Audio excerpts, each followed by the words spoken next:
आज हम लोग क्लास 12th का नया चैप्टर स्टार्ट करने वाले हैं जिसका नाम है इलेक्ट्रोकेमिस्ट्री। तो पहले हम ये समझते हैं कि क्या है इलेक्ट्रोकेमिस्ट्री। अभी तक हमने देखे थे सॉल्यूशन में हमने टाइप्स ऑफ सॉल्यूशन देखे, क्लासिफिकेशंस देखे, उनके अलग अलग कंसंट्रेशन टर्म्स देखे। बट इलेक्ट्रोकेमिस्ट्री क्या है? इलेक्ट्रोकेमिस्ट्री साइंस की बेसिकली केमिस्ट्री की ऐसी ब्रांच है जिसमें सॉल्यूशन की ही स्टडी है, पर उसमें सॉल्यूशन की कंपोजिशन की स्टडी नहीं है। उसमें जब इलेक्ट्रिसिटी पास कराते किसी भी सॉल्यूशन की तो उसकी स्टडी है। The branch of chemistry which is related to the flow of current is known as electrochemistry. ठीक है ना? अब ध्यान से समझेंगे इलेक्ट्रोकेमिस्ट्री में है क्या क्या। आपने क्लास 10th में पढ़े होंगे ऑक्सीडेशन रिएक्शन और रिडक्शन रिएक्शन। बहुत सारे बच्चों को क्लियर नहीं हुई होगी क्या है, अपन एक एक करके देखेंगे। ठीक है ना? सपोज करिए अभी मैं आपसे अगर पूछूं कि भाई इलेक्ट्रिसिटी बहती क्यों है, what is the reason for the flow of electricity, आप क्या बोलेंगे? भैया इलेक्ट्रॉन का फ्लो। तो मैं आपसे बोलूंगा क्या एक ही रीजन है? तो आप सोचेंगे और हाँ भी बोल सकते हैं, ना भी बोल सकते हैं। अब मैं बता दूं, इलेक्ट्रिसिटी फ्लो करती है तीन कारणों के कारण। क्या? थ्री कारण के कारण, थ्री रीजंस। पहला इलेक्ट्रॉन के फ्लो के कारण, दूसरा रीजन आयन के फ्लो के कारण, तीसरा रीजन एक होता है होल्स। जब आप सेमीकंडक्टर पढ़ेंगे तब आपको पता चलेगा होल्स के कारण। ठीक है ना? ये तीन कारण है। अब देखिए इलेक्ट्रॉन का फ्लो तो हम सबको पता है, 10th क्लास में पढ़ के आए हम लोग। और अभी 12th क्लास में आपको इलेक्ट्रोस्टैटिक्स होगा, इलेक्ट्रोडायनेमिक्स होगा, करंट इलेक्ट्रिसिटी होगा, तो उसमें आप पढ़ ही रहे होंगे क्या इलेक्ट्रॉन का फ्लो। ठीक है? I इक्वल टू NeAVD पढ़े होगे ना? VD बोले तो ड्रिफ्ट वेलोसिटी। अब आयन का फ्लो क्या होता है ध्यान से समझना। आयन पहली बात तो होते क्या है, जब भी कोई स्पीशी इलेक्ट्रॉन लूज करती है तो वो क्या बना लेती है? प्लस चार्ज वाले आयन बना लेती है, और इसी को क्या बोलते हैं? कैटायन कहते हैं। क्या कहते हैं इसको? कैटायन कहते हैं। जब कोई स्पीशी इलेक्ट्रॉन का गेन करती है, गेन बोले तो इलेक्ट्रॉन अगर आकर उसमें जुड़े तो क्या हो जाता है? ए माइनस चार्ज, मतलब ये क्या बना लेते हैं? ये बना लेते हैं एनायन। अब समझ में आया कि नहीं कैटायन और एनायन क्या है? तो इन्हीं के फ्लो के कारण क्या होता है? करंट फ्लो होता है, ये एनायन और कैटायन के फ्लो के कारण। अच्छा मैं आपको अभी एक और इंटरेस्टिंग फैक्ट बता दूं कि जो कैटायन और एनायन होते हैं ना, ये होते हैं सॉल्यूशन के अंदर। मतलब अगर मैं आपको बोलूं क्या ये सॉलिड होते हैं, तो इसका आंसर है नहीं। They occur only in the solution, occur only in solution. समझ में आया कि नहीं आया? सिर्फ सॉल्यूशन के अंदर पाए जाते हैं ये आयंस। ठीक है ना? चाहे वो कैटायन हो चाहे एनायन हो। अब ये बनते कैसे ध्यान से समझिएगा। अब मैं इसको मिटा दे रहा हूं। अभी बनते कैसे ध्यान से, ठीक है ना? आयन पे समझेंगे कि आयन बनते कैसे। देखो क्या होता है, मैंने अभी गेन ऑफ इलेक्ट्रॉन तो बड़े आसानी से बोल दिया। मैं थोड़ा क्लास 10th की तरफ आपको लेकर चलता हूं। क्लास 10th में आपने ऑक्सीडेशन की क्या डेफिनेशन पढ़ी थी? ऑक्सीडेशन की आपने डेफिनेशन पढ़ी थी गेन ऑफ ऑक्सीजन। ठीक है, ये सबको याद होती है क्या? Gain of oxygen. और गेन अगर ऑक्सीजन का तो हाइड्रोजन का लूज, ये भी याद रहता है, लॉस ऑफ हाइड्रोजन। ठीक है ना? अब इलेक्ट्रॉन का टर्म याद नहीं रहता आपको कि इलेक्ट्रॉन में क्या हो रहा है, गेन हो रहा है कि लॉस हो रहा है। तो यहां पे ऐसा रहता है क्या कि जो हाइड्रोजन के साथ हो रहा है, याद रखने के लिए मैं बता रहा हूं, इसको स्टार मार्क कर लीजिए। जो हाइड्रोजन के साथ होता है वही इलेक्ट्रॉन के साथ होता है। अगर हाइड्रोजन का लॉस हो रहा है तो लॉस ऑफ इलेक्ट्रॉन भी होगा, लॉस ऑफ इलेक्ट्रॉन भी होगा।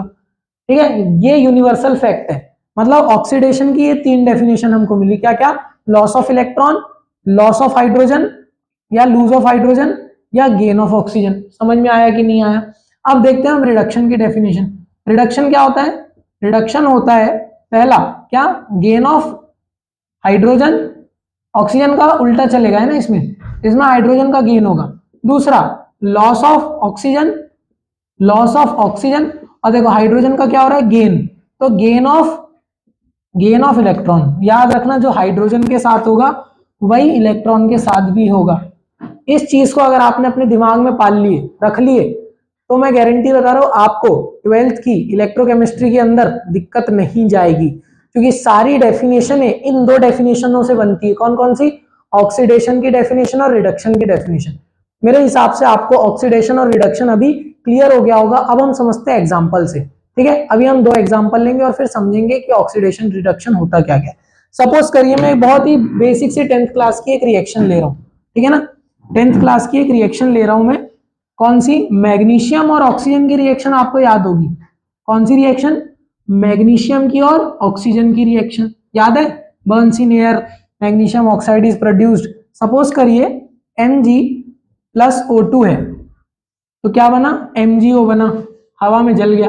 अब मैं आपको बोलूं भाई कौन ऑक्सीडाइज हो रहा है, कौन रिड्यूस हो रहा है, ये आपको जानना जरूरी है, क्योंकि बिना जाने आप ये चैप्टर आगे पढ़ ही नहीं सकते। समझ में आया कि नहीं आया? अब ध्यान से समझो, मैग्नीशियम के ऊपर कितना चार्ज है, जब भी कोई चीज सॉलिड स्टेट में होती है, याद रखना क्या होता है, वो उसके ऊपर कोई चार्ज नहीं होता। तो ये सॉलिड मैग्नीशियम को जब मैं जलाऊं तो कंपाउंड बन गया, ठीक है। अब भैया बोलोगे भैया ये तो सॉलिड स्टेट में, इसके ऊपर तो कोई चार्ज नहीं आएगा, मैं बोलूंगा हाँ बिल्कुल कोई चार्ज नहीं आएगा। पर अगर इंडिविजुअली मैं आयन का देखूं तो इसके ऊपर +2 आएगा और इसके ऊपर -2 आएगा, और ऑल ओवर जो रहेगा वो न्यूट्रल रहेगा। अब देखो ये 0 से क्या बन रहा है, +2, मतलब क्या हो रहा है, इसमें लॉस ऑफ इलेक्ट्रॉन हो रहा है। क्या हो रहा है, लॉस ऑफ इलेक्ट्रॉन हो रहा है। लॉस ऑफ इलेक्ट्रॉन की डेफिनेशन क्या है, ऑक्सीडेशन में क्या था, लॉस ऑफ हाइड्रोजन था, तो ये क्या हो रहा है, ऑक्सीडेशन हो जा रहा है, किसका, मैग्नीशियम का। अच्छा तुम बोलोगे भैया इतना दिमाग क्यों लगा है, ये तो ऑक्सीजन के साथ जुड़ रहा है तो डायरेक्टली दिख रहा है, addition of oxygen is known as oxidation. भाई अगर मैं इस रिएक्शन को चेंज करके मैग्नीशियम +Cl2 लिख दूं और ऐसे कर दूं MgCl2, अब बता भाई क्या हो रहा है। इसीलिए मैंने ऑक्सीजन के साथ रिएक्शन लिया, जरूरी नहीं हमेशा ऑक्सीजन ही आए। समझ में आया कि नहीं आया? मेरा मेन कंसेप्ट है आपको क्या समझाना, ये ऑक्सीडेशन और रिडक्शन समझाना। अभी ध्यान से समझिए, ये सपोज करिए ऑक्सीजन है, सपोज करिए क्या है, इसके ऊपर भी कितना चार्ज, 0, और वो 0 से कितना हो गया, -2, मतलब क्या किया इसने, गेन ऑफ इलेक्ट्रॉन किया है। तो गेन ऑफ इलेक्ट्रॉन क्या होता है, रिडक्शन होता है, बताया अभी, ठीक है। तो ये रिडक्शन हो गया। अच्छा मेरे को ये पढ़ाना था क्या, नहीं मेरे को यहाँ पे पढ़ाना था भाई, देखो रिड्यूस कौन करवा रहा है, रिड्यूस कौन करवा रहा है, रिडक्शन किसका होगा, ऑक्सीजन का।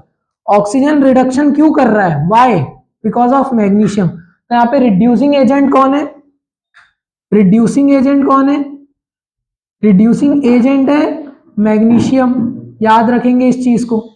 और ऑक्सीडाइजिंग एजेंट कौन है, ऑक्सीडाइज कौन करवा रहा है मैग्नीशियम को, ये ऑक्सीजन। तो ऑक्सीडाइजिंग एजेंट कौन है, ऑक्सीजन। बस इसी चीज को याद रखेंगे, अगर ये चीज आपको बन गई तो पूरा चैप्टर आपको आसानी से बन जाएगा, ठीक है ना। अब यहाँ पे ध्यान से समझेंगे, ठीक है। मैं अभी इसको मिटा दे रहा हूँ, मेरे ख्याल से समझ में आ गया होगा। अभी मैं मिटा के अब आपसे और 2-3 सवाल करता हूँ, ठीक है। सबसे पहले ये देखिए क्या, कि अगर सोडियम लिखा हुआ है और सोडियम क्या बन गया, सोडियम प्लस आयन बन गया और एक इलेक्ट्रॉन लूज हो गया या लॉस हो गया, तो बताओ भाई ये रिएक्शन काय का एग्जांपल है, रिडक्शन है कि ऑक्सीडेशन है। आपको देख के मालूम होना चाहिए, loss of electron is known as क्या, ऑक्सीडेशन। क्यों लॉस ऑफ इलेक्ट्रॉन ऑक्सीडेशन है, क्योंकि ऑक्सीडेशन की डेफिनेशन में लॉस ऑफ हाइड्रोजन भी आया था, ठीक है ना। तो जो हाइड्रोजन के साथ होता है वही इलेक्ट्रॉन के साथ होता है, मैंने आपको ये चीज बताया था। अब अगर मैं बोल दूं क्लोरीन में अगर एक इलेक्ट्रॉन जोड़ दूं तो ये रिएक्शन कौन सी हो गई, ये रिएक्शन कौन सी हो गई, गेन ऑफ इलेक्ट्रॉन मतलब गेन ऑफ हाइड्रोजन मतलब रिडक्शन। समझ में आया कि नहीं?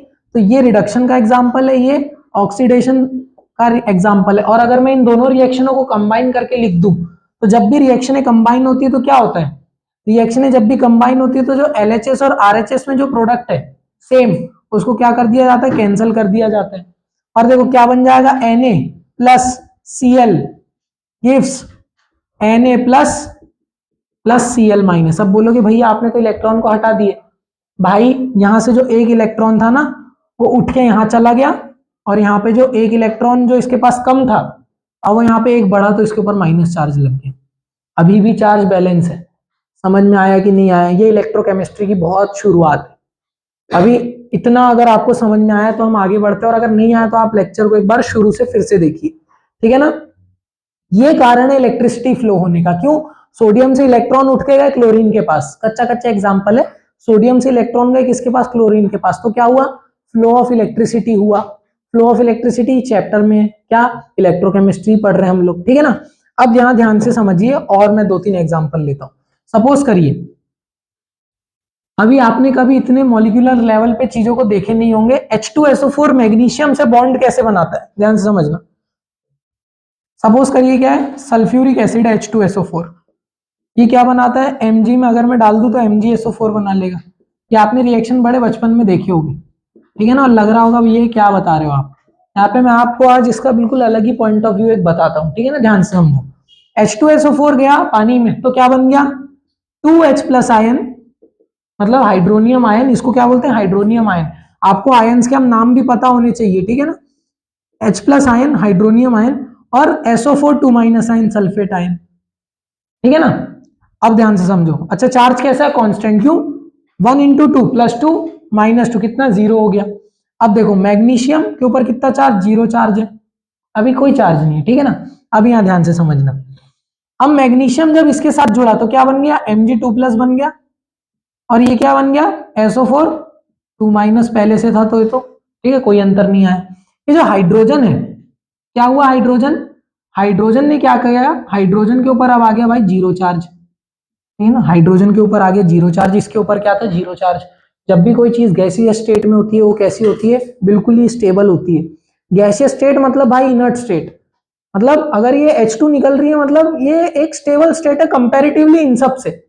समझ में आया कि नहीं आया, अब ध्यान से समझेंगे, ठीक है। मैं 12th के लेवल पे समझा रहा हूं। ये देखिए, ये 0 है मतलब इसके ऊपर कोई चार्ज नहीं, और ये 0 है, इसका मतलब आपने क्या समझे, यहां पे देखो प्लस है और यहां पे देखो ये प्लस है, इसका मतलब मैग्नीशियम ने अपने इलेक्ट्रॉन किसको दे दिया, मैग्नीशियम ने अपने जो इलेक्ट्रॉन थे, ठीक है ना, magnesium gave its electrons to किसको, हाइड्रोजन को। मतलब गिविंग ऑफ इलेक्ट्रॉन क्या होता है, गिविंग ऑफ इलेक्ट्रॉन या लूजिंग ऑफ इलेक्ट्रॉन क्या होता है, मैग्नीशियम लॉस्ट इट्स इलेक्ट्रॉन्स, तो losing of electron is known as क्या, ऑक्सीडेशन। तो मैग्नीशियम का क्या हो गया, ऑक्सीडेशन हो गया भाई।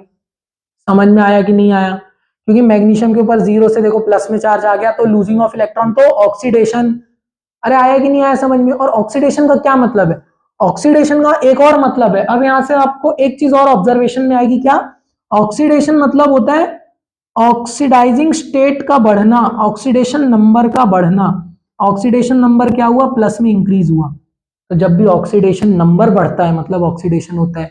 ये आपको एक कंक्लूजन और मिला इसका, समझ में आया कि नहीं आया, ठीक। अब आगे बढ़ते हैं, यहां ध्यान से समझना, एक्सेप्टिंग ऑफ इलेक्ट्रॉन्स या गेनिंग ऑफ इलेक्ट्रॉन्स क्या होता है, ठीक है, गेनिंग ऑफ इलेक्ट्रॉन्स होता है क्या, रिडक्शन। तो भाई हाइड्रोजन का क्या हुआ, रिडक्शन हो गया, मैग्नीशियम का क्या हुआ, ऑक्सीडेशन हो गया, ठीक है। और ये जो सल्फेट आयन था ये जैसे का वैसा रहा, सॉरी यहां पे एक गलती कर दिया मैंने, रिडक्शन होने के बाद हाइड्रोजन आया, मतलब रिडक्शन ये जो H2SO4 का हुआ है, इसका रिडक्शन हुआ है, H2SO4 का रिडक्शन हुआ है।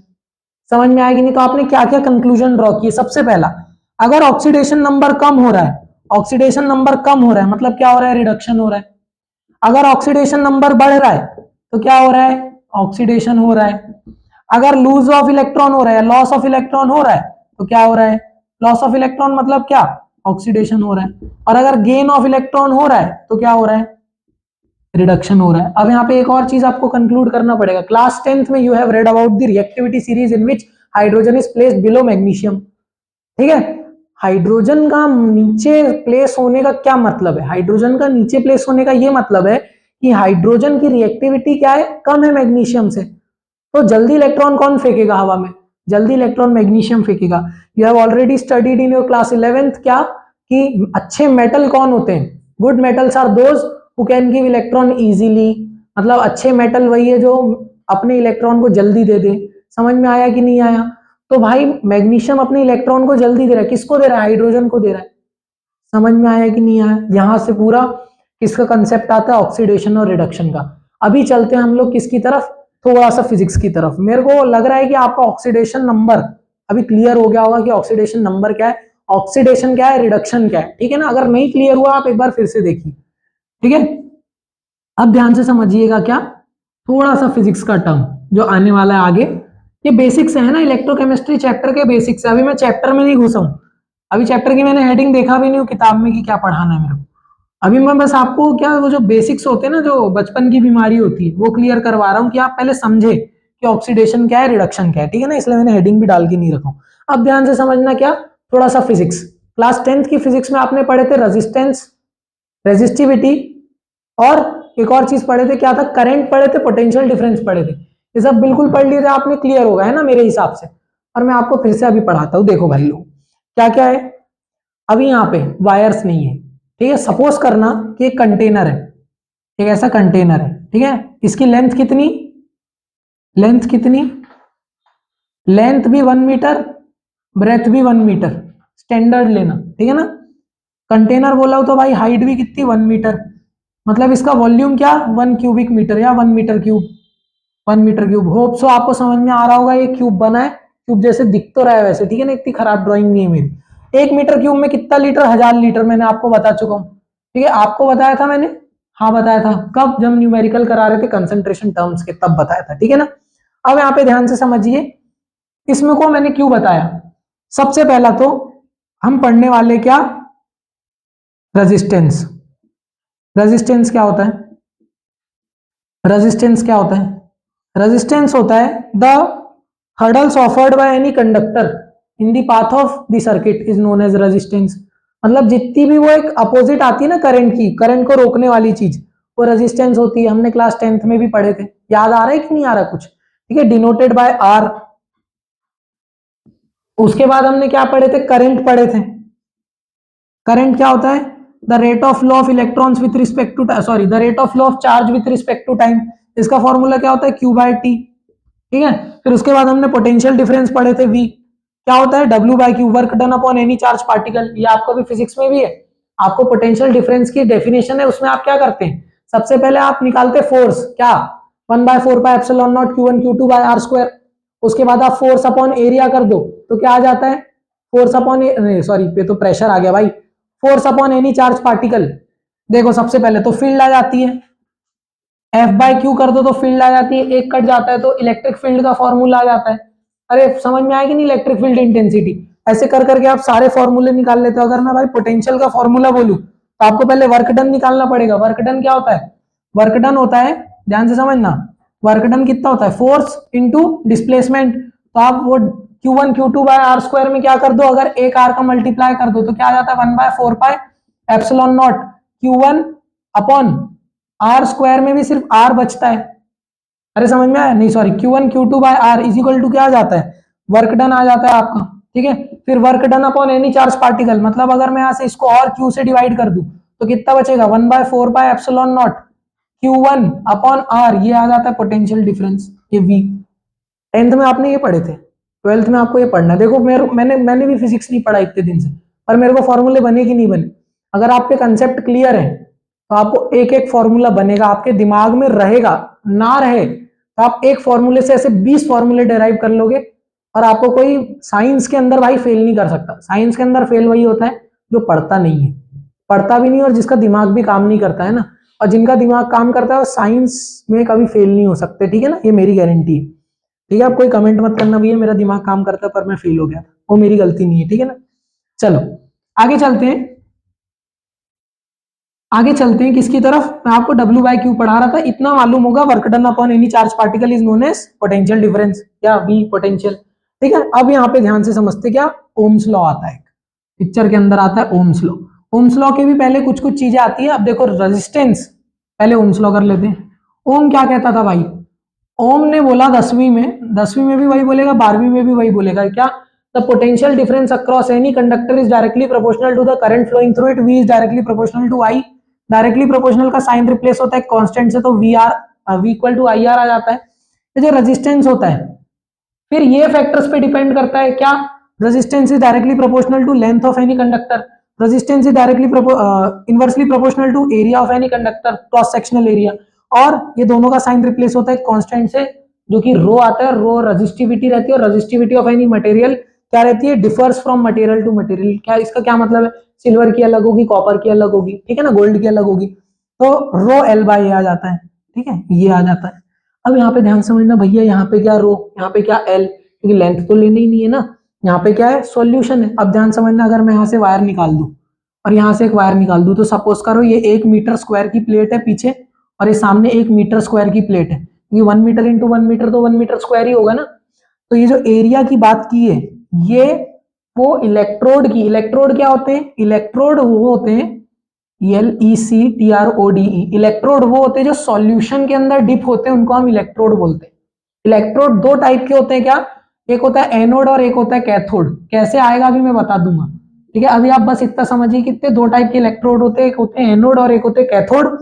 एनोड कैथोड, ठीक है, इलेक्ट्रोड के टाइप है। अब जो इलेक्ट्रोड का जो एरिया आएगा वो हम ये स्मॉल ए रखते हैं, समझ में आएगी नहीं है, ये जो लेंथ आएगी क्या आएगी, length of distance between the two electrode को हम लेंथ मानते हैं, क्या, distance between the two electrode को लेंथ मानते हैं, जितनी ज्यादा डिस्टेंस उतना ज्यादा रेजिस्टेंस। अरे सपोज करो मैं दूरी बढ़ाऊंगा तो रेजिस्टेंस बढ़ेगा नहीं, रेजिस्टेंस क्या है, जितना भी क्या ऑफर किया जा रहा है, करंट के अपोजिट में जो ऑफर किया जा रहा है उसी को रेजिस्टेंस बोलते हैं। तो मैं प्लेट दूर कर दूंगा तो भाई आयंस को, इलेक्ट्रॉन्स को दिक्कत नहीं होगी फ्लो होने में, आयंस फ्लो होते हैं सॉल्यूशन में, इलेक्ट्रॉन नहीं होते। तो भाई यही है क्या, स्मॉल एल। और ये जो रो है ये क्या है, रो है भाई कंडक्टिव, सॉरी रेजिस्टिविटी। ये तो मटेरियल पे डिपेंड करती है, हर एक कंडक्टर की अलग होती है, सॉल्यूशन की अलग होती है। अब मैं इसमें आपको एक और चीज बताना चाहता हूँ, रेजिस्टेंस आप समझ गए होंगे कि होता क्या है, किस किस पे डिपेंड करता है। जब रेजिस्टेंस को मैं अपॉन में कर दूं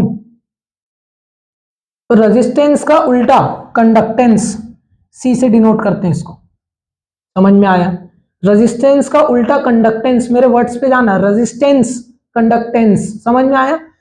मैं रेजिस्टिविटी का उल्टा कर दूं तो क्या, कंडक्टिविटी को कप्पा से डिनोट करते हैं, रेजिस्टिविटी को उल्टा कर दूं तो कप्पा से डिनोट करते, कप्पा, वो जापानी मूवी में कप्पा नहीं आते क्या, डोरेमोन में, वो कप्पा नहीं है, समझ गए ना तुम लोग। जैसे आपने alpha beta theta sci fi पढ़े होगे, झाई है ना, दुनिया भर के रहते हो, पढ़े हो कि नहीं पढ़े, ये सब ग्रीक अल्फाबेट है, अल्फा बीटा गामा, ठीक है, मैं वैसे ही कप्पा भी रहता है, ठीक है ना।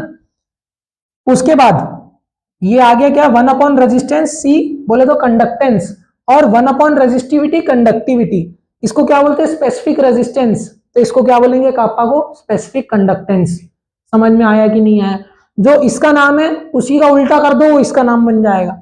अब यूनिट्स पे आते हैं, सबसे पहले करंट की यूनिट एम्पियर, आपके क्विक रिवीजन के लिए, ठीक है। उसके बाद तुम्हारे ये चार्ज की यूनिट कूलम, टाइम की यूनिट सेकेंड, रेजिस्टेंस की यूनिट ओम, या अभी ओम पे काम करेंगे, अभी ध्यान से देखना। तो भाई जब मैं वन अपॉन ओम लिखूंगा तो देखो इसको मैं क्या लिख सकता हूँ, कंडक्टेंस की यूनिट क्या आएगी, सबसे पहला तो ओम इनवर्स, दूसरा तो आएगी मो, ओम को उल्टा कर दो ओ एच एम को तो क्या आ जाता है एम एच ओ, मो। समझ में आया कि नहीं आया। उसके बाद इसकी दूसरी यूनिट क्या है, साइमन, ठीक है ना, या एस से भी डिनोट करते, समझ में आया कि नहीं आया। अब यहां ध्यान से समझना, कप्पा की यूनिट क्या आएगी, अच्छा पहले इसकी यूनिट रो की पता करना पड़ेगा, ध्यान समझो, ये है ओम इज इक्वल टू रो, ये क्या है, मीटर अपॉन मीटर स्क्वायर, एक मीटर से एक मीटर कैंसिल, मीटर इधर आ गया तो रो की यूनिट क्या आ गई, ओम मीटर, ये रो की यूनिट आई है, ठीक है। सब फिजिक्स में है आपको, बट फिर भी मैं करवा दे रहा हूं क्योंकि आप ऐसा ना बोले भैया ने बेसिक्स नहीं पढ़ा है, इसीलिए। अब देखो ये रो की यूनिट क्या है, ओम मीटर, मैं ये इसलिए पढ़ा रहा हूं बेटा, एक नंबर स्टेट बोर्ड, चाहे कोई भी स्टेट बोर्ड उठा लो, एक नंबर का इस लेक्चर से आपको आएगा ही आएगा, और क्या आता है मालूम, स्पेसिफिक कंडक्टेंस की यूनिट, स्टेट बोर्ड में आता है, शायद हो सकता है अगर किस्मत अच्छी हो तो सीबीएसई में भी आ जाए, ठीक है ना। अब देखो कप्पा क्या है, वन अपॉन ओम मीटर, मतलब ओम इनवर्स मीटर इनवर्स, या इसी को मैं क्या लिख सकता हूं, मो मीटर इनवर्स, या इसी को मैं क्या लिख सकता हूं, साइमन मीटर इनवर्स। समझ में आया कि नहीं आया। ये है आपकी यूनिट्स किसकी, कंडक्टिविटी, रेजिस्टिविटी, रेजिस्टेंस और कंडक्टेंस। इतना मेरे ख्याल से क्लियर होगा आप लोगों को। मैंने बहुत बेसिक से लेके आपको अभी ऑक्सीडेशन रिडक्शन पढ़ाया हूं, अभी ऑक्सीडेशन रिडक्शन में ही हमारी पूरी कहानी अटकी है। अभी जितने भी सेल आएंगे ना, चाहे वो लेड स्टोरेज बैटरी हो, चाहे ड्राई सेल हो, चाहे डेनियल सेल हो, चाहे गैल्वेनिक सेल हो, गैल्वेनिक सेल ही डेनियल सेल में आता है, चाहे फ्यूल सेल हो, ठीक है, दुनिया भर की बैटरी में एनोड कैथोड का काम पड़ेगा। अभी एनोड कैथोड को हम लोग और डीप में देखेंगे, ऑक्सीडेशन रिडक्शन रिएक्शंस को बिल्कुल डीप में जाके अभी हम लोग स्टडी करेंगे। ये इंट्रोडक्शन क्लास थी, हम लोग चैप्टर चालू करेंगे अगले लेक्चर से। आज के लिए इतना ही, जय हिंद।